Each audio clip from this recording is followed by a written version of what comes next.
사랑을 속삭여야 할 밸런타인데이, 한 여성에게는 10년간 이어진 지독한 집착이 끝나는 비극의 밤이었습니다.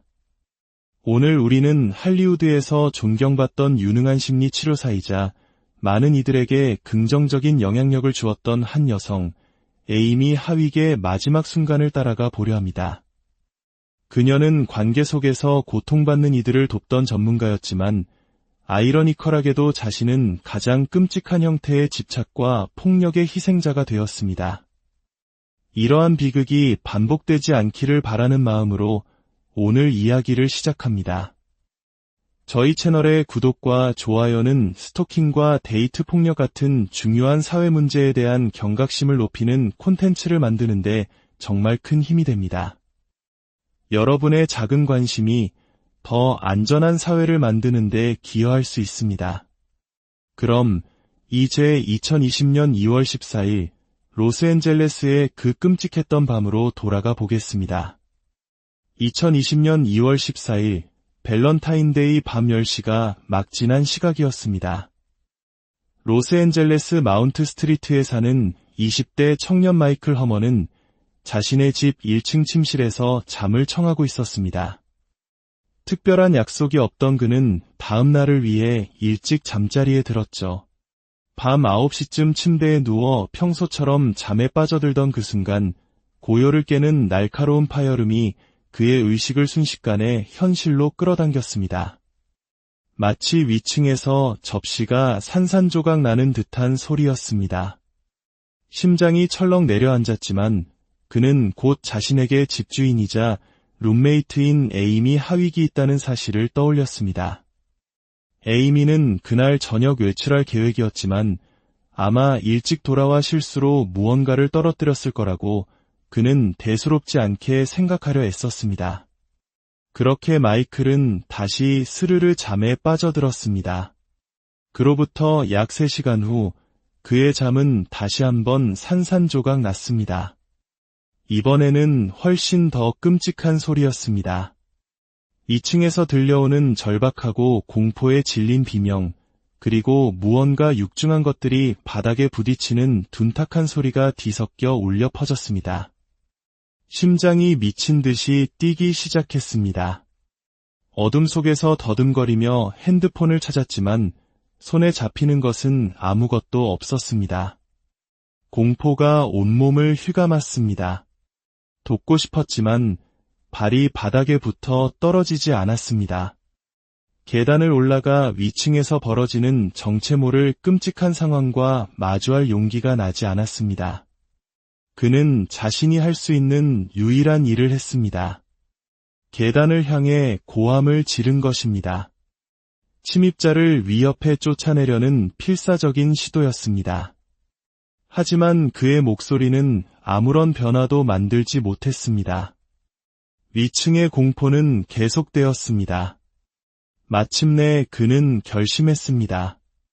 밖으로 나가 도움을 요청해야 한다고. 뒷문으로 뛰쳐나간 그는 이웃집의 도움을 구하기 위해 담을 넘었습니다. 감시 카메라에는 그가 필사적으로 이웃집 문을 두드리는 모습이 포착되었지만 불행히도 집에는 아무도 없었습니다. 길 건너 다른 집의 문을 미친 듯이 두드렸지만 역시나 아무런 응답이 없었습니다. 절망감이 밀려오는 순간 어둠 속에서 길을 지나가는 한 사람을 발견했습니다. 그는 망설임 없이 그 낯선 사람에게 달려가 911에 신고해달라고 애원했습니다. 새벽 1시 11분, 마침내 구조의 손길이 오고 있었습니다. 하지만 그 시간, 집안 위층에서는 대체 무슨 일이 벌어지고 있었을까요? 마이클과 낯선 행인은 그저 두려움에 떨며 집을 지켜볼 뿐이었습니다. 경찰이 현장에 도착했을 때 그들이 발견한 것은 에이미의 침실 발코니에서 약 6m 아래 바닥에 쓰러져 있는 그녀의 모습이었습니다. 끔찍하게도 그녀는 높은 곳에서 추락한 것이 분명했습니다. 살아있는지조차 확신할 수 없는 상황이었습니다. 심각한 부상 외에도 경찰은 그녀의 목 주변에서 목이 졸린 듯한 선명한 흔적을 발견했습니다. 그 순간 경찰은 이것이 단순한 사고가 아님을 직감했습니다. 이것은 명백한 범죄였습니다. 바로 그때 에이미의 몸이 경련을 일으키기 시작했습니다. 최소한 아직 숨은 붙어 있었지만 상황은 절망적이었습니다. 경찰과 구급대원들은 그녀를 살리기 위해 필사적으로 노력했지만 비극적이게도 그녀는 새벽 3시경 병원에서 사망 선고를 받았습니다. 사건 현장은 곧바로 살인사건 수사 현장으로 바뀌었습니다. 형사들이 마주한 현장은 마치 범죄 드라마의 한 장면처럼 혼란스러웠습니다. 깨진 유리창, 부서진 목걸이, 그리고 심지어 주사기까지 발견되었습니다. 형사들은 모든 증거를 하나하나 맞추며 그날 밤의 끔찍한 진실을 재구성하기 시작했습니다. 그리고 결정적인 단서가 된 것은 바로 감시 카메라 영상이었습니다. 이 영상은 룸메이트 마이클 허먼의 증언과 함께 에이미를 죽음으로 몰고 간 범인의 끔찍한 모습을 명확하게 그려주었습니다. 경찰이 용의자를 특정하고 그의 온라인 활동을 조사했을 때 그들은 소름 끼치는 영상을 하나 발견하게 됩니다. 그 영상 속에서 용의자는 아무렇지 않게 유명 드라마의 한 장면에 대해 이야기하고 있었습니다. 왕좌의 게임 첫 시즌 있잖아요. 남매가 성 위에 서 있는데 어떤 아이가 창문을 통해 그들을 봐요. 그래서 오빠가 그 아이를 죽이려고 성 밖으로 던져버려야 하죠. 정말 사악한 짓이지만 저는 그 오빠에게 약간 동정심이 들어요. 그가 원해서 한 일이 아니라 그의 누나가 시켰으니까요. 사랑하는 여인을 건물 3층에서 던져 살해한 남자가 다른 사람을 창밖으로 던지는 장면에 대해 태연하게 이야기하고 있는 모습은 그 자체로 섬뜩한 증거였습니다. 그렇다면 이 비열한 남자는 누구이며 그는 왜 그토록 에이미에게 집착했을까요? 그리고 피해자인 에이미 하윅은 어떤 사람이었을까요? 에이미 하윅은 입양아로 펜실바니아주 랜스데일에서 평범한 유년 시절을 보냈습니다. 1999년 고등학교를 졸업한 그녀의 야망은 고향에만 머무르지 않았습니다. 2001년 헤비메탈 뮤지션과 결혼한 후 그녀는 기회의 도시 로스앤젤레스로 향했습니다. 그곳에서 에이미는 자신의 꿈을 향한 여정을 시작했습니다.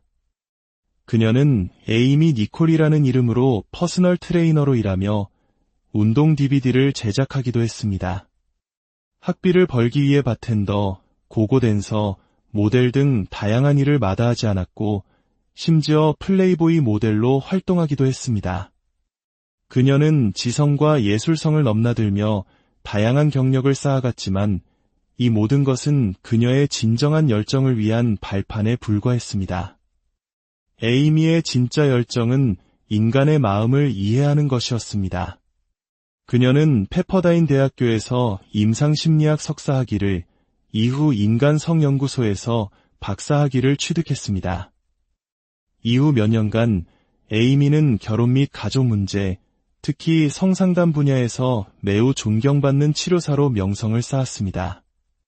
카리스마 있고 깊이 있는 지식을 바탕으로 그녀는 팟캐스트, TV 프로그램, 그리고 자신의 유튜브 채널에서 자신의 연구와 생각을 대중과 공유했습니다. 그녀는 자신의 불안과 어려움에 대해서도 솔직하게 이야기하며 많은 이들에게 용기와 위로를 주었습니다. 2014년에는 여성을 위한 새로운 성경이라는 책을 저술했고 이듬해에는 다큐멘터리에 출연하는 등 그녀는 미국을 넘어 국제적인 주목을 받는 전문가로 성장하고 있었습니다. 그녀는 아름다운 외모를 가졌지만 그녀를 진정으로 빛나게 한 것은 그녀의 지성이었습니다. 일 외적으로도 그녀는 가족을 끔찍이 사랑했고 매년 가족과 함께 쿠키를 굽는 날을 가장 소중한 시간으로 여겼습니다. 명성이 높아지면서 자연스럽게 많은 사람들의 관심이 쏠렸고 에이미 역시 여러 사람을 만났습니다. 그리고 2010년 그녀의 삶에 악몽과도 같은 한 남자, 가레스 퍼스하우스가 등장합니다. 에이미보다 3살 연상이었던 가레스는 소프트웨어 엔지니어였지만 레드카펫 행사에서 사진작가로도 활동하며 할리우드의 유명 인사들과 교류했습니다. 두 사람은 한 사교 행사에서 처음 만났고 친구들에 따르면 에이미는 그의 유머러스하고 매력적인 모습에 처음에는 호감을 느꼈다고 합니다. 두 사람은 첫눈에 반한 것처럼 빠르게 연인 관계로 발전했습니다. 하지만 행복은 길지 않았습니다. 2011년이 되자 관계는 끔찍하게 변질되었습니다. 친구들의 증언에 따르면 가레스는 극심한 소유욕과 통제욕을 보였고 정서적, 신체적 학대를 일삼았습니다. 언어폭력은 시작에 불과했습니다. 곧이어 목을 조르고 주먹으로 때리는 등 물리적 폭력이 이어졌습니다. 심지어 고속도로를 달리는 차 안에서 에이미를 밖으로 밀어버리는 끔찍한 짓까지 저질렀습니다. 다행히 에이미는 코피와 찰과상 정도의 가벼운 상처만 입었지만 한밤중에 어둡고 추운 고속도로에 버려져 홀로 집까지 걸어가야 했습니다. 결국 에이미는 이 관계를 더 이상 지속할 수 없다고 판단하고 2011년 그에게 이별을 통보했습니다. 하지만 비뚤어진 자존심으로 가득 찬 가레스는 아니오라는 대답을 받아들이지 못했습니다. 그는 에이미에게서 끝나지 않았습니다. 그의 집착은 이제부터 시작이었습니다. 그의 말, 에이미는 결국 접근금지 명령을 신청해야 했습니다. 하지만 무슨 이유에선지 그녀가 법원에 출두하지 않아 이 신청은 기각되었습니다. 아마도 가레스가 접근금지 명령만 취하해주면 다시는 나타나지 않겠다고 약속했거나 혹은 그녀가 법적 절차에 대한 압박감을 느꼈을 수도 있습니다. 이유가 무엇이든 그의 집착은 멈추지 않았습니다. 결국 2012년 3월 에이미는 다시 한번 접근금지 명령을 신청했고 이번에는 정식으로 승인되었습니다. 법원은 가레스에게 2012년 3월부터 2015년 3월까지 3년간 에이미에게서 최소 900m 이상 떨어져 있을 것을 명령했습니다. 접근금지 명령 신청서에 에이미는 이렇게 적었습니다. 그는 내 아파트에 와서 문에 걸려있던 액자 10개를 부쉈습니다. 건물에 무단으로 침입해서 이런 짓을 저질렀고 아이들에게 위험한 상황을 만들었습니다. 그리고는 상황은 더 나빠질 거야 라는 협박 문자를 보냈습니다. 다음 날 그는 다시 건물에 침입해 내 문에 수십 송이의 꽃을 붙여놓았습니다. 그 다음 날에는 건물 밖에서 음악을 틀고 기다렸고 또 그 다음 날에는 내 친구들에게 협박성 이메일을 보냈습니다. 그는 나를 질식시키고 벽으로 밀치고 발로 차고 바닥에 내동댕이 쳤습니다. 3년간의 접근금지 명령은 에이미에게 상처를 치유하고 새로운 삶을 시작할 시간을 주었습니다. 이 기간 동안 가레스는 대체로 명령을 준수하는 것처럼 보였고 에이미는 심리학에서 말하는 회색돌 기법을 사용하며 그에게서 거리를 두었습니다. 회색돌 기법이란 학대적이거나 조종하려는 상대방에게 어떠한 감정적 반응도 보이지 않아 결국 상대가 흥미를 잃고 떠나가게 만드는 대처 방식입니다. 시간이 흐르면서 에이미의 삶은 긍정적인 방향으로 나아갔습니다. 그녀는 유명 코미디언 드류 캐리를 만나 약혼까지 했지만 안타깝게도 관계는 오래가지 못하고 2018년에 끝났습니다. 그럼에도 불구하고 두 사람은 좋은 친구로 남았습니다. 에이미는 이제 가레스를 완전히 잊은 듯 보였습니다.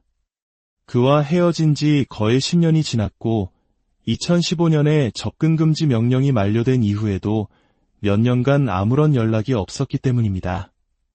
하지만 에이미가 모르는 사이 가레스의 집착은 어둠 속에서 계속되고 있었습니다. 2015년 접근금지 명령이 끝난 직후 에이미는 집에 누군가 침입한 흔적을 발견했습니다. 그녀의 컴퓨터 파일은 모두 삭제되어 있었습니다.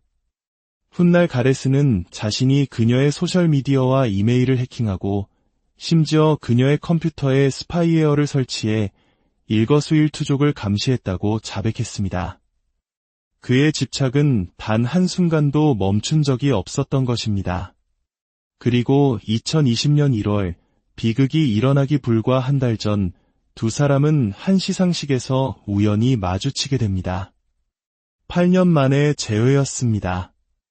가레스는 감정을 주체하지 못하고 그녀 앞에서 눈물을 흘리며 소란을 피웠고 겁에 질린 에이미는 친구들에게 가레스가 나를 집요하게 괴롭히고 너무 무섭다는 메시지를 보냈습니다.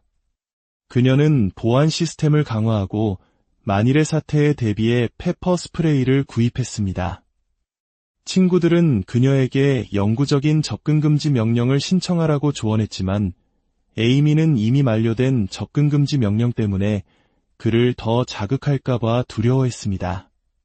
그리고 운명의 2020년 2월 14일 밸런타인데이 밤, 에이미는 친구들과 저녁 식사를 마치고 집으로 돌아왔습니다. 그녀는 그날 밤 자신의 집에 죽음의 그림자가 드리워져 있다는 사실을 전혀 알지 못했습니다. 그날 밤 가레스 퍼스하우스는 에이미의 집에 침입했습니다. 그는 유리창을 깨고 안으로 들어와 그녀가 돌아오기를 숨어서 기다렸습니다. 룸메이트 마이클이 처음 들었던 접시 깨지는 소리는 아마도 가레스가 침입하며 낸 소리였을 것입니다. 그리고 그는 에이미가 잠들기를 기다렸다가 그녀를 공격했습니다. 마이클이 들었던 끔찍한 비명과 몸싸움 소리는 바로 그 순간의 기록이었습니다. 경찰 수사 결과 가레스의 계획은 훨씬 더 치밀하고 잔혹했습니다. 그는 치사량의 액상 니코틴이 든 주사기를 준비했습니다. 아마도 처음에는 주사기로 에이미를 살해하려 했을 것입니다. 니코틴은 체내에서 빠르게 분해되어 사인을 밝히기 어렵게 만들기 때문입니다. 하지만 어떤 이유에서인지 그는 계획을 바꿔 그녀를 목 졸라 기절시킨 후 3층 발코니 밖으로 던져버렸습니다. 추락으로 인해 에이미는 골반이 산산조각 나고 간과 뇌에 심각한 손상을 입었습니다. 룸메이트 마이클과 에이미의 절친 로버트의 일관된 증언, 그리고 감시 카메라 영상은 모두 한 사람을 범인으로 지목했습니다. 바로 가레스 퍼스하우스였습니다. 에이미가 사망한 지 불과 13시간 만에 형사들은 그의 집을 급습하여 그를 체포했습니다. 그는 1급 살인 및 주거 침입 혐의로 기소되었습니다.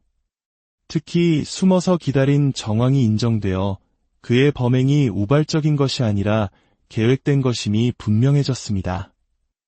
그의 집에서는 에이미의 집에서 발견된 것과 동일한 종류의 주사기가 발견되었습니다. 더욱 충격적인 것은 그가 감옥에서 친구들과 나눈 통화 내용이었습니다. 그는 자신의 끔찍한 범죄에 대해 단 한치의 죄책감도 보이지 않았습니다.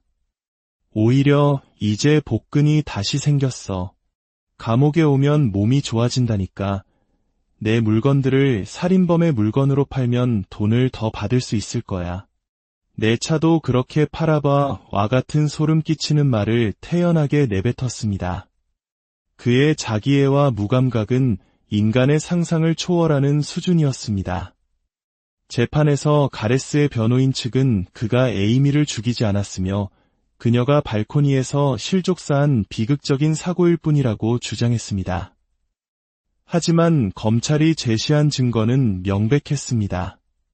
집안에서 발견된 가레스의 혈은 목이 졸린 흔적을 보여주는 법의학적 증거, 그의 집착적인 행동에 대한 수많은 증인들의 증언, 그리고 무엇보다 그가 살인무기로 준비했던 니코틴 주사기까지. 모든 증거가 그의 계획적인 살인을 가리키고 있었습니다.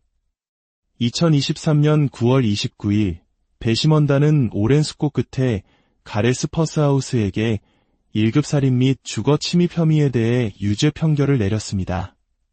그리고 2023년 12월 6일, 법원은 그에게 가석방 없는 종신형을 선고했습니다. 이는 그가 평생을 감옥에서 보내게 될 것이라는 의미입니다. 에이미의 죽음은 너무나 끔찍하고 비극적이었습니다. 그녀는 죽기 며칠 전까지도 친구들과의 우정을 얼마나 소중히 여기는지 이야기했습니다. 그녀의 가족과 친구들은 그녀가 세상에 가져다준 행복과 긍정적인 에너지를 영원히 그리워할 것입니다. 그녀는 또한 할리우드와 그 너머의 수많은 여성들의 삶을 치유하고 개선하는 데 헌신한 치료사였습니다. 가레스는 단지 한 사람의 생명만을 앗아간 것이 아닙니다. 그는 그녀를 통해 치유받을 수 있었던 수많은 사람들의 기회마저 빼앗아버린 것입니다.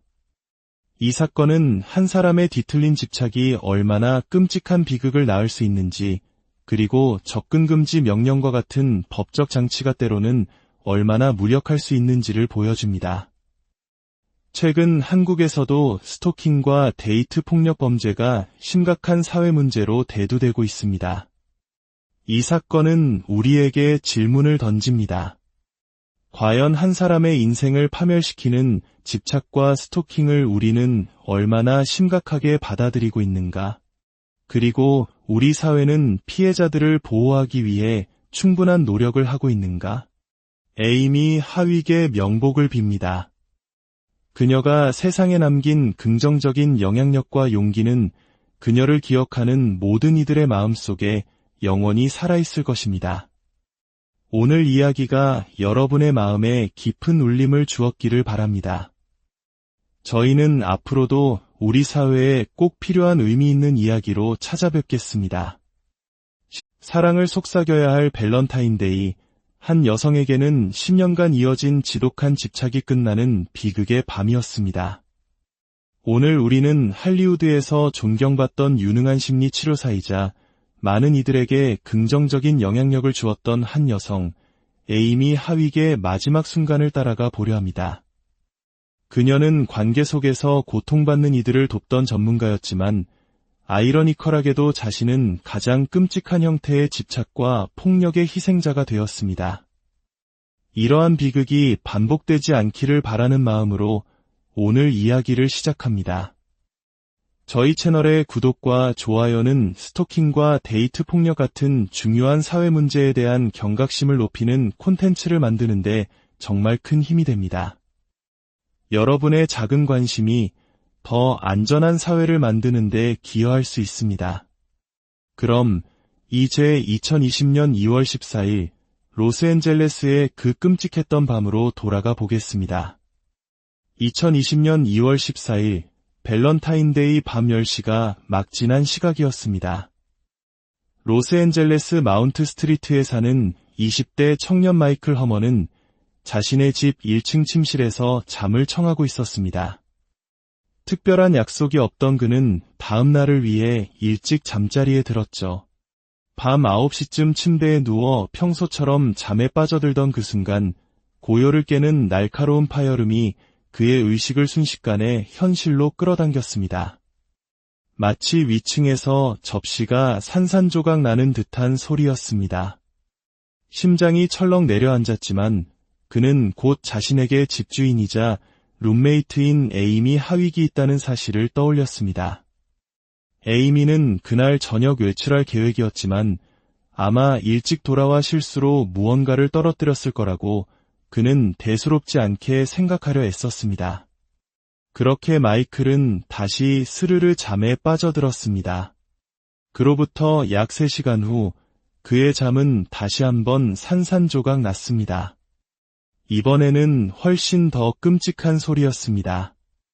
2층에서 들려오는 절박하고 공포에 질린 비명, 그리고 무언가 육중한 것들이 바닥에 부딪히는 둔탁한 소리가 뒤섞여 울려 퍼졌습니다. 심장이 미친 듯이 뛰기 시작했습니다. 어둠 속에서 더듬거리며 핸드폰을 찾았지만 손에 잡히는 것은 아무것도 없었습니다. 공포가 온몸을 휘감았습니다. 돕고 싶었지만 발이 바닥에 붙어 떨어지지 않았습니다. 계단을 올라가 위층에서 벌어지는 정체 모를 끔찍한 상황과 마주할 용기가 나지 않았습니다. 그는 자신이 할 수 있는 유일한 일을 했습니다. 계단을 향해 고함을 지른 것입니다. 침입자를 위협해 쫓아내려는 필사적인 시도였습니다. 하지만 그의 목소리는 아무런 변화도 만들지 못했습니다. 위층의 공포는 계속되었습니다. 마침내 그는 결심했습니다. 밖으로 나가 도움을 요청해야 한다고. 뒷문으로 뛰쳐나간 그는 이웃집의 도움을 구하기 위해 담을 넘었습니다. 감시 카메라에는 그가 필사적으로 이웃집 문을 두드리는 모습이 포착되었지만 불행히도 집에는 아무도 없었습니다. 길 건너 다른 집의 문을 미친 듯이 두드렸지만 역시나 아무런 응답이 없었습니다. 절망감이 밀려오는 순간 어둠 속에서 길을 지나가는 한 사람을 발견했습니다. 그는 망설임 없이 그 낯선 사람에게 달려가 911에 신고해달라고 애원했습니다. 새벽 1시 11분, 마침내 구조의 손길이 오고 있었습니다. 하지만 그 시간, 집안 위층에서는 대체 무슨 일이 벌어지고 있었을까요? 마이클과 낯선 행인은 그저 두려움에 떨며 집을 지켜볼 뿐이었습니다. 경찰이 현장에 도착했을 때 그들이 발견한 것은 에이미의 침실 발코니에서 약 6m 아래 바닥에 쓰러져 있는 그녀의 모습이었습니다. 끔찍하게도 그녀는 높은 곳에서 추락한 것이 분명했습니다. 살아있는지조차 확신할 수 없는 상황이었습니다. 심각한 부상 외에도 경찰은 그녀의 목 주변에서 목이 졸린 듯한 선명한 흔적을 발견했습니다. 그 순간 경찰은 이것이 단순한 사고가 아님을 직감했습니다. 이것은 명백한 범죄였습니다. 바로 그때 에이미의 몸이 경련을 일으키기 시작했습니다. 최소한 아직 숨은 붙어 있었지만 상황은 절망적이었습니다. 경찰과 구급대원들은 그녀를 살리기 위해 필사적으로 노력했지만 비극적이게도 그녀는 새벽 3시경 병원에서 사망 선고를 받았습니다. 사건 현장은 곧바로 살인사건 수사 현장으로 바뀌었습니다. 형사들이 마주한 현장은 마치 범죄 드라마의 한 장면처럼 혼란스러웠습니다. 깨진 유리창, 부서진 목걸이, 그리고 심지어 주사기까지 발견되었습니다. 형사들은 모든 증거를 하나하나 맞추며 그날 밤의 끔찍한 진실을 재구성하기 시작했습니다. 그리고 결정적인 단서가 된 것은 바로 감시 카메라 영상이었습니다. 이 영상은 룸메이트 마이클 허먼의 증언과 함께 에이미를 죽음으로 몰고 간 범인의 끔찍한 모습을 명확하게 그려주었습니다. 경찰이 용의자를 특정하고 그의 온라인 활동을 조사했을 때 그들은 소름 끼치는 영상을 하나 발견하게 됩니다. 그 영상 속에서 용의자는 아무렇지 않게 유명 드라마의 한 장면에 대해 이야기하고 있었습니다. 왕좌의 게임 첫 시즌 있잖아요. 남매가 성 위에 서 있는데 어떤 아이가 창문을 통해 그들을 봐요. 그래서 오빠가 그 아이를 죽이려고 성 밖으로 던져버려야 하죠. 정말 사악한 짓이지만 저는 그 오빠에게 약간 동정심이 들어요. 그가 원해서 한 일이 아니라 그의 누나가 시켰으니까요. 사랑하는 여인을 건물 3층에서 던져 살해한 남자가 다른 사람을 창밖으로 던지는 장면에 대해 태연하게 이야기하고 있는 모습은 그 자체로 섬뜩한 증거였습니다. 그렇다면 이 비열한 남자는 누구이며 그는 왜 그토록 에이미에게 집착했을까요? 그리고 피해자인 에이미 하윅은 어떤 사람이었을까요? 에이미 하윅은 입양아로 펜실바니아주 랜스데일에서 평범한 유년 시절을 보냈습니다. 1999년 고등학교를 졸업한 그녀의 야망은 고향에만 머무르지 않았습니다. 2001년 헤비메탈 뮤지션과 결혼한 후 그녀는 기회의 도시 로스앤젤레스로 향했습니다. 그곳에서 에이미는 자신의 꿈을 향한 여정을 시작했습니다. 그녀는 에이미 니콜이라는 이름으로 퍼스널 트레이너로 일하며 운동 DVD를 제작하기도 했습니다. 학비를 벌기 위해 바텐더, 고고댄서, 모델 등 다양한 일을 마다하지 않았고 심지어 플레이보이 모델로 활동하기도 했습니다. 그녀는 지성과 예술성을 넘나들며 다양한 경력을 쌓아갔지만 이 모든 것은 그녀의 진정한 열정을 위한 발판에 불과했습니다. 에이미의 진짜 열정은 인간의 마음을 이해하는 것이었습니다. 그녀는 페퍼다인 대학교에서 임상심리학 석사학위를, 이후 인간성연구소에서 박사학위를 취득했습니다. 이후 몇 년간 에이미는 결혼 및 가족 문제, 특히 성상담 분야에서 매우 존경받는 치료사로 명성을 쌓았습니다. 카리스마 있고 깊이 있는 지식을 바탕으로 그녀는 팟캐스트, TV 프로그램, 그리고 자신의 유튜브 채널에서 자신의 연구와 생각을 대중과 공유했습니다. 그녀는 자신의 불안과 어려움에 대해서도 솔직하게 이야기하며 많은 이들에게 용기와 위로를 주었습니다. 2014년에는 여성을 위한 새로운 성경이라는 책을 저술했고 이듬해에는 다큐멘터리에 출연하는 등 그녀는 미국을 넘어 국제적인 주목을 받는 전문가로 성장하고 있었습니다. 그녀는 아름다운 외모를 가졌지만 그녀를 진정으로 빛나게 한 것은 그녀의 지성이었습니다.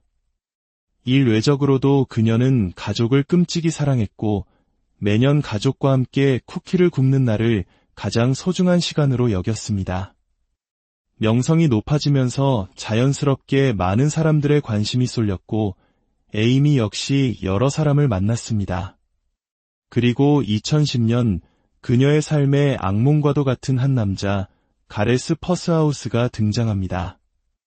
에이미보다 3살 연상이었던 가레스는 소프트웨어 엔지니어였지만 레드카펫 행사에서 사진작가로도 활동하며 할리우드의 유명 인사들과 교류했습니다. 두 사람은 한 사교 행사에서 처음 만났고 친구들에 따르면 에이미는 그의 유머러스하고 매력적인 모습에 처음에는 호감을 느꼈다고 합니다. 두 사람은 첫눈에 반한 것처럼 빠르게 연인 관계로 발전했습니다. 하지만 행복은 길지 않았습니다. 2011년이 되자 관계는 끔찍하게 변질되었습니다. 친구들의 증언에 따르면 가레스는 극심한 소유욕과 통제욕을 보였고 정서적, 신체적 학대를 일삼았습니다.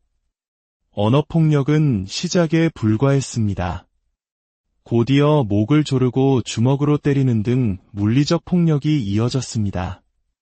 심지어 고속도로를 달리는 차 안에서 에이미를 밖으로 밀어버리는 끔찍한 짓까지 저질렀습니다.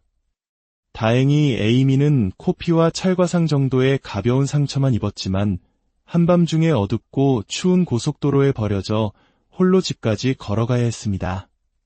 결국 에이미는 이 관계를 더 이상 지속할 수 없다고 판단하고 2011년 그에게 이별을 통보했습니다. 하지만 비뚤어진 자존심으로 가득 찬 가레스는 아니오라는 대답을 받아들이지 못했습니다. 그는 에이미에게서 끝나지 않았습니다. 그의 집착은 이제부터 시작이었습니다. 그의 말, 에이미는 결국 접근금지 명령을 신청해야 했습니다. 하지만 무슨 이유에선지 그녀가 법원에 출두하지 않아 이 신청은 기각되었습니다. 아마도 가레스가 접근금지 명령만 취하해주면 다시는 나타나지 않겠다고 약속했거나 혹은 그녀가 법적 절차에 대한 압박감을 느꼈을 수도 있습니다. 이유가 무엇이든 그의 집착은 멈추지 않았습니다. 결국 2012년 3월 에이미는 다시 한번 접근금지 명령을 신청했고 이번에는 정식으로 승인되었습니다. 법원은 가레스에게 2012년 3월부터 2015년 3월까지 3년간 에이미에게서 최소 900m 이상 떨어져 있을 것을 명령했습니다. 접근금지 명령 신청서에 에이미는 이렇게 적었습니다. 그는 내 아파트에 와서 문에 걸려있던 액자 10개를 부쉈습니다. 건물에 무단으로 침입해서 이런 짓을 저질렀고 아이들에게 위험한 상황을 만들었습니다. 그리고는 상황은 더 나빠질 거야 라는 협박 문자를 보냈습니다. 다음 날 그는 다시 건물에 침입해 내문에 수십 송이의 꽃을 붙여놓았습니다. 그 다음 날에는 건물 밖에서 음악을 틀고 기다렸고 또 그 다음 날에는 내 친구들에게 협박성 이메일을 보냈습니다. 그는 나를 질식시키고 벽으로 밀치고 발로 차고 바닥에 내동댕이 쳤습니다. 3년간의 접근 금지 명령은 에이미에게 상처를 치유하고 새로운 삶을 시작할 시간을 주었습니다. 이 기간 동안 가레스는 대체로 명령을 준수하는 것처럼 보였고 에이미는 심리학에서 말하는 회색돌 기법을 사용하며 그에게서 거리를 두었습니다. 회색돌 기법이란 학대적이거나 조종하려는 상대방에게 어떠한 감정적 반응도 보이지 않아 결국 상대가 흥미를 잃고 떠나가게 만드는 대처 방식입니다. 시간이 흐르면서 에이미의 삶은 긍정적인 방향으로 나아갔습니다. 그녀는 유명 코미디언 드류 캐리를 만나 약혼까지 했지만 안타깝게도 관계는 오래가지 못하고 2018년에 끝났습니다. 그럼에도 불구하고 두 사람은 좋은 친구로 남았습니다. 에이미는 이제 가레스를 완전히 잊은 듯 보였습니다. 그와 헤어진 지 거의 10년이 지났고 2015년에 접근금지 명령이 만료된 이후에도 몇 년간 아무런 연락이 없었기 때문입니다. 하지만 에이미가 모르는 사이 가레스의 집착은 어둠 속에서 계속되고 있었습니다. 2015년 접근금지 명령이 끝난 직후 에이미는 집에 누군가 침입한 흔적을 발견했습니다. 그녀의 컴퓨터 파일은 모두 삭제되어 있었습니다. 훗날 가레스는 자신이 그녀의 소셜미디어와 이메일을 해킹하고 심지어 그녀의 컴퓨터에 스파이웨어를 설치해 일거수일투족을 감시했다고 자백했습니다. 그의 집착은 단 한순간도 멈춘 적이 없었던 것입니다.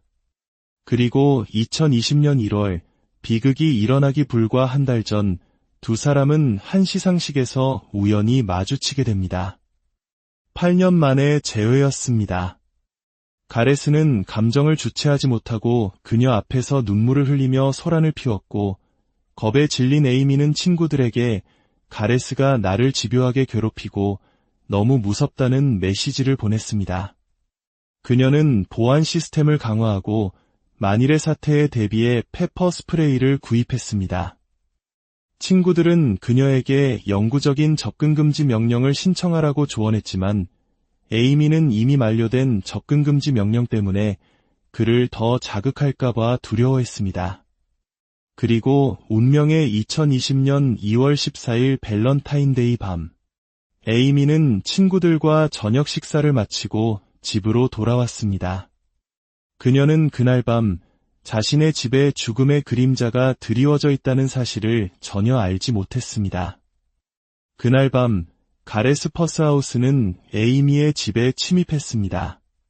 그는 유리창을 깨고 안으로 들어와 그녀가 돌아오기를 숨어서 기다렸습니다. 룸메이트 마이클이 처음 들었던 접시 깨지는 소리는 아마도 가레스가 침입하며 낸 소리였을 것입니다. 그리고 그는 에이미가 잠들기를 기다렸다가 그녀를 공격했습니다. 마이클이 들었던 끔찍한 비명과 몸싸움 소리는 바로 그 순간의 기록이었습니다. 경찰 수사 결과 가레스의 계획은 훨씬 더 치밀하고 잔혹했습니다. 그는 치사량의 액상 니코틴이 든 주사기를 준비했습니다. 아마도 처음에는 주사기로 에이미를 살해하려 했을 것입니다. 니코틴은 체내에서 빠르게 분해되어 사인을 밝히기 어렵게 만들기 때문입니다. 하지만 어떤 이유에서인지 그는 계획을 바꿔 그녀를 목 졸라 기절시킨 후 3층 발코니 밖으로 던져버렸습니다. 추락으로 인해 에이미는 골반이 산산조각 나고 간과 뇌에 심각한 손상을 입었습니다. 룸메이트 마이클과 에이미의 절친 로버트의 일관된 증언, 그리고 감시 카메라 영상은 모두 한 사람을 범인으로 지목했습니다. 바로 가레스 퍼스하우스였습니다. 에이미가 사망한 지 불과 13시간 만에 형사들은 그의 집을 급습하여 그를 체포했습니다. 그는 1급 살인 및 주거 침입 혐의로 기소되었습니다. 특히 숨어서 기다린 정황이 인정되어 그의 범행이 우발적인 것이 아니라 계획된 것임이 분명해졌습니다. 그의 집에서는 에이미의 집에서 발견된 것과 동일한 종류의 주사기가 발견되었습니다. 더욱 충격적인 것은 그가 감옥에서 친구들과 나눈 통화 내용이었습니다. 그는 자신의 끔찍한 범죄에 대해 단 한치의 죄책감도 보이지 않았습니다. 오히려 이제 복근이 다시 생겼어. 감옥에 오면 몸이 좋아진다니까. 내 물건들을 살인범의 물건으로 팔면 돈을 더 받을 수 있을 거야. 내 차도 그렇게 팔아봐 와 같은 소름 끼치는 말을 태연하게 내뱉었습니다. 그의 자기애와 무감각은 인간의 상상을 초월하는 수준이었습니다. 재판에서 가레스의 변호인 측은 그가 에이미를 죽이지 않았으며 그녀가 발코니에서 실족사한 비극적인 사고일 뿐이라고 주장했습니다. 하지만 검찰이 제시한 증거는 명백했습니다. 집안에서 발견된 가레스의 혈은 목이 졸린 흔적을 보여주는 법의학적 증거, 그의 집착적인 행동에 대한 수많은 증인들의 증언, 그리고 무엇보다 그가 살인무기로 준비했던 니코틴 주사기까지. 모든 증거가 그의 계획적인 살인을 가리키고 있었습니다. 2023년 9월 29일, 배심원단은 오랜 숙고 끝에 가레스 퍼스하우스에게 1급 살인 및 주거 침입 혐의에 대해 유죄 판결을 내렸습니다. 그리고 2023년 12월 6일, 법원은 그에게 가석방 없는 종신형을 선고했습니다. 이는 그가 평생을 감옥에서 보내게 될 것이라는 의미입니다. 에이미의 죽음은 너무나 끔찍하고 비극적이었습니다. 그녀는 죽기 며칠 전까지도 친구들과의 우정을 얼마나 소중히 여기는지 이야기했습니다. 그녀의 가족과 친구들은 그녀가 세상에 가져다준 행복과 긍정적인 에너지를 영원히 그리워할 것입니다. 그녀는 또한 할리우드와 그 너머의 수많은 여성들의 삶을 치유하고 개선하는 데 헌신한 치료사였습니다. 가레스는 단지 한 사람의 생명만을 앗아간 것이 아닙니다. 그는 그녀를 통해 치유받을 수 있었던 수많은 사람들의 기회마저 빼앗아버린 것입니다. 이 사건은 한 사람의 뒤틀린 집착이 얼마나 끔찍한 비극을 낳을 수 있는지, 그리고 접근금지 명령과 같은 법적 장치가 때로는 얼마나 무력할 수 있는지를 보여줍니다. 최근 한국에서도 스토킹과 데이트 폭력 범죄가 심각한 사회 문제로 대두되고 있습니다. 이 사건은 우리에게 질문을 던집니다. 과연 한 사람의 인생을 파멸시키는 집착과 스토킹을 우리는 얼마나 심각하게 받아들이고 있는가? 그리고 우리 사회는 피해자들을 보호하기 위해 충분한 노력을 하고 있는가? 에이미 하윅의 명복을 빕니다. 그녀가 세상에 남긴 긍정적인 영향력과 용기는 그녀를 기억하는 모든 이들의 마음속에 영원히 살아있을 것입니다. 오늘 이야기가 여러분의 마음에 깊은 울림을 주었기를 바랍니다. 저희는 앞으로도 우리 사회에 꼭 필요한 의미 있는 이야기로 찾아뵙겠습니다. 사랑을 속삭여야 할 밸런타인데이, 한 여성에게는 10년간 이어진 지독한 집착이 끝나는 비극의 밤이었습니다. 오늘 우리는 할리우드에서 존경받던 유능한 심리 치료사이자 많은 이들에게 긍정적인 영향력을 주었던 한 여성, 에이미 하윅의 마지막 순간을 따라가 보려 합니다. 그녀는 관계 속에서 고통받는 이들을 돕던 전문가였지만 아이러니컬하게도 자신은 가장 끔찍한 형태의 집착과 폭력의 희생자가 되었습니다. 이러한 비극이 반복되지 않기를 바라는 마음으로 오늘 이야기를 시작합니다. 저희 채널의 구독과 좋아요는 스토킹과 데이트 폭력 같은 중요한 사회 문제에 대한 경각심을 높이는 콘텐츠를 만드는데 정말 큰 힘이 됩니다. 여러분의 작은 관심이 더 안전한 사회를 만드는 데 기여할 수 있습니다. 그럼 이제 2020년 2월 14일 로스앤젤레스의 그 끔찍했던 밤으로 돌아가 보겠습니다. 2020년 2월 14일 밸런타인데이 밤 10시가 막 지난 시각이었습니다. 로스앤젤레스 마운트 스트리트에 사는 20대 청년 마이클 허먼은 자신의 집 1층 침실에서 잠을 청하고 있었습니다. 특별한 약속이 없던 그는 다음 날을 위해 일찍 잠자리에 들었죠. 밤 9시쯤 침대에 누워 평소처럼 잠에 빠져들던 그 순간 고요를 깨는 날카로운 파열음이 그의 의식을 순식간에 현실로 끌어당겼습니다. 마치 위층에서 접시가 산산조각 나는 듯한 소리였습니다. 심장이 철렁 내려앉았지만 그는 곧 자신에게 집주인이자 룸메이트인 에이미 하윅이 있다는 사실을 떠올렸습니다. 에이미는 그날 저녁 외출할 계획이었지만 아마 일찍 돌아와 실수로 무언가를 떨어뜨렸을 거라고 그는 대수롭지 않게 생각하려 애썼습니다. 그렇게 마이클은 다시 스르르 잠에 빠져들었습니다. 그로부터 약 3시간 후 그의 잠은 다시 한번 산산조각 났습니다. 이번에는 훨씬 더 끔찍한 소리였습니다. 2층에서 들려오는 절박하고 공포에 질린 비명, 그리고 무언가 육중한 것들이 바닥에 부딪히는 둔탁한 소리가 뒤섞여 울려 퍼졌습니다. 심장이 미친 듯이 뛰기 시작했습니다. 어둠 속에서 더듬거리며 핸드폰을 찾았지만 손에 잡히는 것은 아무것도 없었습니다. 공포가 온몸을 휘감았습니다. 돕고 싶었지만 발이 바닥에 붙어 떨어지지 않았습니다. 계단을 올라가 위층에서 벌어지는 정체 모를 끔찍한 상황과 마주할 용기가 나지 않았습니다. 그는 자신이 할 수 있는 유일한 일을 했습니다. 계단을 향해 고함을 지른 것입니다. 침입자를 위협해 쫓아내려는 필사적인 시도였습니다. 하지만 그의 목소리는 아무런 변화도 만들지 못했습니다. 위층의 공포는 계속되었습니다. 마침내 그는 결심했습니다. 밖으로 나가 도움을 요청해야 한다고. 뒷문으로 뛰쳐나간 그는 이웃집의 도움을 구하기 위해 담을 넘었습니다. 감시 카메라에는 그가 필사적으로 이웃집 문을 두드리는 모습이 포착되었지만 불행히도 집에는 아무도 없었습니다.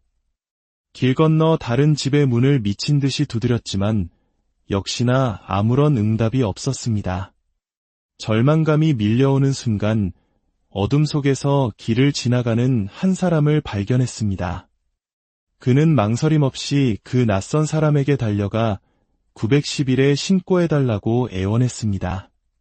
새벽 1시 11분, 마침내 구조의 손길이 오고 있었습니다. 하지만 그 시간, 집안 위층에서는 대체 무슨 일이 벌어지고 있었을까요? 마이클과 낯선 행인은 그저 두려움에 떨며 집을 지켜볼 뿐이었습니다. 경찰이 현장에 도착했을 때 그들이 발견한 것은 에이미의 침실 발코니에서 약 6m 아래 바닥에 쓰러져 있는 그녀의 모습이었습니다. 끔찍하게도 그녀는 높은 곳에서 추락한 것이 분명했습니다. 살아있는지조차 확신할 수 없는 상황이었습니다.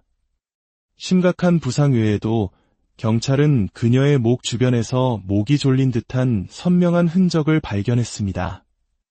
그 순간 경찰은 이것이 단순한 사고가 아님을 직감했습니다.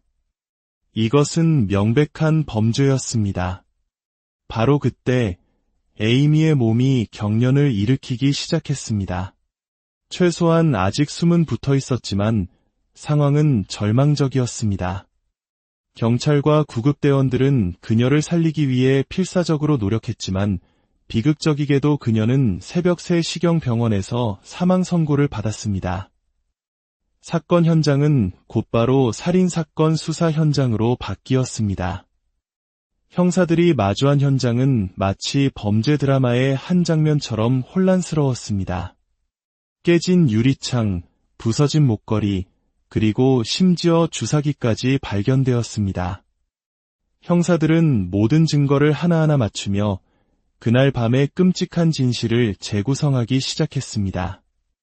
그리고 결정적인 단서가 된 것은 바로 감시 카메라 영상이었습니다. 이 영상은 룸메이트 마이클 허먼의 증언과 함께 에이미를 죽음으로 몰고 간 범인의 끔찍한 모습을 명확하게 그려주었습니다.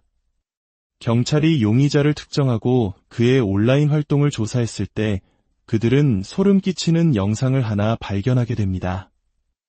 그 영상 속에서 용의자는 아무렇지 않게 유명 드라마의 한 장면에 대해 이야기하고 있었습니다.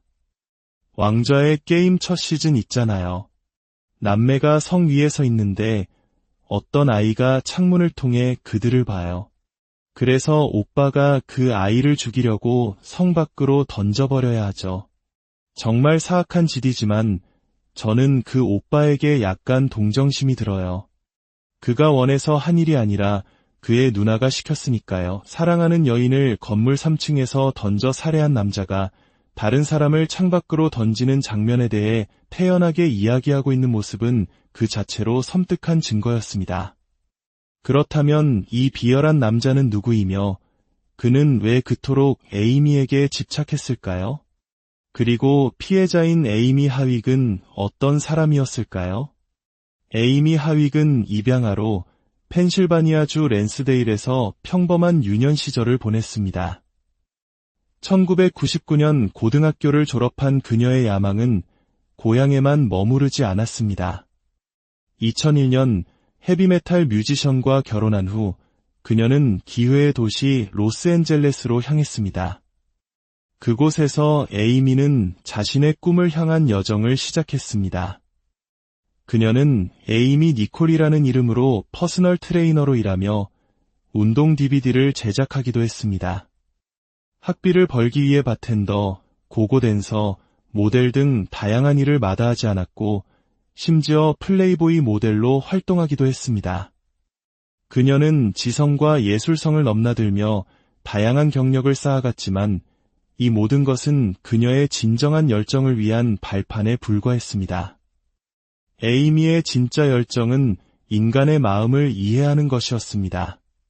그녀는 페퍼다인 대학교에서 임상심리학 석사학위를, 이후 인간성연구소에서 박사학위를 취득했습니다. 이후 몇 년간 에이미는 결혼 및 가족 문제, 특히 성상담 분야에서 매우 존경받는 치료사로 명성을 쌓았습니다. 카리스마 있고 깊이 있는 지식을 바탕으로 그녀는 팟캐스트, TV 프로그램, 그리고 자신의 유튜브 채널에서 자신의 연구와 생각을 대중과 공유했습니다. 그녀는 자신의 불안과 어려움에 대해서도 솔직하게 이야기하며 많은 이들에게 용기와 위로를 주었습니다. 2014년에는 여성을 위한 새로운 성경이라는 책을 저술했고 이듬해에는 다큐멘터리에 출연하는 등 그녀는 미국을 넘어 국제적인 주목을 받는 전문가로 성장하고 있었습니다. 그녀는 아름다운 외모를 가졌지만 그녀를 진정으로 빛나게 한 것은 그녀의 지성이었습니다. 일 외적으로도 그녀는 가족을 끔찍이 사랑했고 매년 가족과 함께 쿠키를 굽는 날을 가장 소중한 시간으로 여겼습니다. 명성이 높아지면서 자연스럽게 많은 사람들의 관심이 쏠렸고 에이미 역시 여러 사람을 만났습니다. 그리고 2010년 그녀의 삶에 악몽과도 같은 한 남자, 가레스 퍼스하우스가 등장합니다. 에이미보다 3살 연상이었던 가레스는 소프트웨어 엔지니어였지만 레드카펫 행사에서 사진작가로도 활동하며 할리우드의 유명 인사들과 교류했습니다. 두 사람은 한 사교 행사에서 처음 만났고 친구들에 따르면 에이미는 그의 유머러스하고 매력적인 모습에 처음에는 호감을 느꼈다고 합니다. 두 사람은 첫눈에 반한 것처럼 빠르게 연인 관계로 발전했습니다. 하지만 행복은 길지 않았습니다. 2011년이 되자 관계는 끔찍하게 변질되었습니다. 친구들의 증언에 따르면 가레스는 극심한 소유욕과 통제욕을 보였고 정서적, 신체적 학대를 일삼았습니다. 언어폭력은 시작에 불과했습니다. 곧이어 목을 조르고 주먹으로 때리는 등 물리적 폭력이 이어졌습니다. 심지어 고속도로를 달리는 차 안에서 에이미를 밖으로 밀어버리는 끔찍한 짓까지 저질렀습니다. 다행히 에이미는 코피와 찰과상 정도의 가벼운 상처만 입었지만 한밤중에 어둡고 추운 고속도로에 버려져 홀로 집까지 걸어가야 했습니다. 결국 에이미는 이 관계를 더 이상 지속할 수 없다고 판단하고 2011년 그에게 이별을 통보했습니다. 하지만 비뚤어진 자존심으로 가득 찬 가레스는 아니오라는 대답을 받아들이지 못했습니다. 그는 에이미에게서 끝나지 않았습니다. 그의 집착은 이제부터 시작이었습니다. 그의 말, 에이미는 결국 접근금지 명령을 신청해야 했습니다. 하지만 무슨 이유에선지 그녀가 법원에 출두하지 않아 이 신청은 기각되었습니다. 아마도 가레스가 접근금지 명령만 취하해주면 다시는 나타나지 않겠다고 약속했거나 혹은 그녀가 법적 절차에 대한 압박감을 느꼈을 수도 있습니다. 이유가 무엇이든 그의 집착은 멈추지 않았습니다. 결국 2012년 3월 에이미는 다시 한번 접근금지 명령을 신청했고 이번에는 정식으로 승인되었습니다.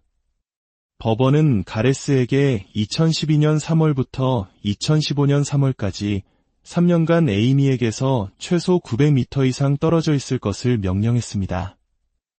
접근금지 명령 신청서에 에이미는 이렇게 적었습니다. 그는 내 아파트에 와서 문에 걸려있던 액자 10개를 부쉈습니다. 건물에 무단으로 침입해서 이런 짓을 저질렀고 아이들에게 위험한 상황을 만들었습니다. 그리고는 상황은 더 나빠질 거야 라는 협박 문자를 보냈습니다.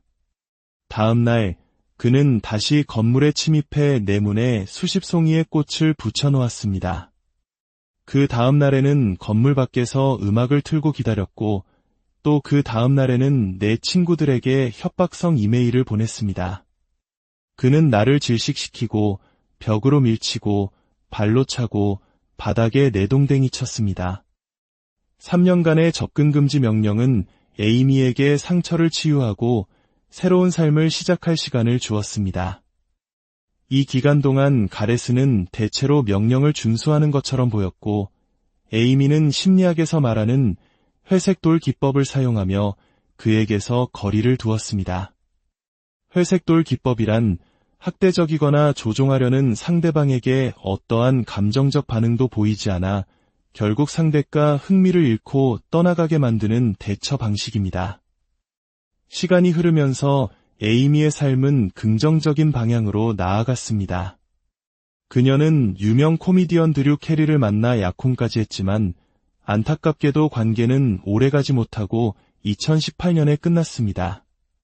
그럼에도 불구하고 두 사람은 좋은 친구로 남았습니다. 에이미는 이제 가레스를 완전히 잊은 듯 보였습니다. 그와 헤어진 지 거의 10년이 지났고 2015년에 접근금지 명령이 만료된 이후에도 몇 년간 아무런 연락이 없었기 때문입니다.